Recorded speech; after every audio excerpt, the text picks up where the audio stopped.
4500 LPUP শিক্ষক নিযুক্তিৰ সৈতে জড়িত এটা গুৰুত্বপূৰ্ণ অফিচিয়েল ইনফৰমেশ্যন আপোনালোকৰ সৈতে শ্বেয়াৰ কৰিম।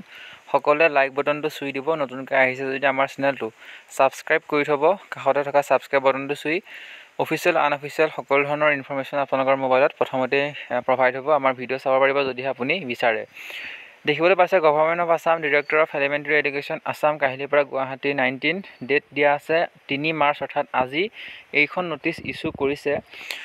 এই যিখন ইছ্যু নটিচ আজি কৰিছে এই সম্পৰ্কে আমি পূৰ্বানুমান আজি প্ৰায় 3 দিনৰ আগতেই দিয়া আছিলে যে হয়তো পষ্টপন হ'ব পাৰে যদিহে আজি ডিষ্ট্ৰিক্ট ৱাইজ ভেকেঞ্চি লিষ্ট নোলায়। তেতিয়া সেই ভিডিঅ' চাই বহুতে আচলতে সমালোচনাও কৰিছিলে। একো নাই, সমালোচনা মানুহে কৰিবই, মানুহক সেইটো আমি মূৰ পাতি লওঁ। এতিয়া মূল কথাটো হ'ল এইটোৱেই যে 8 মাৰ্চৰ পৰা ৰিচিডিউল কৰা হৈছে যি 4500 LPUP শিক্ষক নিযুক্তিৰ কাৰণে এপ্লাই অনলাইন।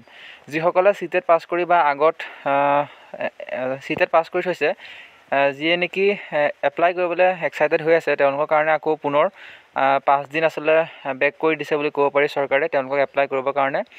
8 মাৰ্চৰ পৰা 8 এপ্ৰিললৈকে অৰ্থাৎ প্ৰায় 1 মাহ তেওঁলোকক সময় দিছে। আগতে প্ৰায় 45 দিন দিয়া আছিলে, কিন্তু এইবাৰ নতুনকৈ ৰিচিডিউল কৰি এমাহ সম্পূৰ্ণ সময় দিছে 8 এপ্ৰিল তাৰিখলৈকে। অফিচিয়েল যিটো ইনফৰমেশ্যন লাভ কৰিলোঁ সেইটো আপোনালোকৰ সৈতে শ্বেয়াৰ কৰিলোঁ। আপোনালোকৰ যদি কিবা থাকে কমেণ্ট কৰিব, সকলোৱে কমেণ্ট পঢ়িবলৈ চেষ্টা কৰিম। লাইক এটা কৰি দিব। নতুনকৈ আহিছে যদি আমাৰ চেনেলৰ সৈতে কানেক্ট হৈ থাকিব ছাবস্ক্ৰাইব কৰি। ধন্যবাদ।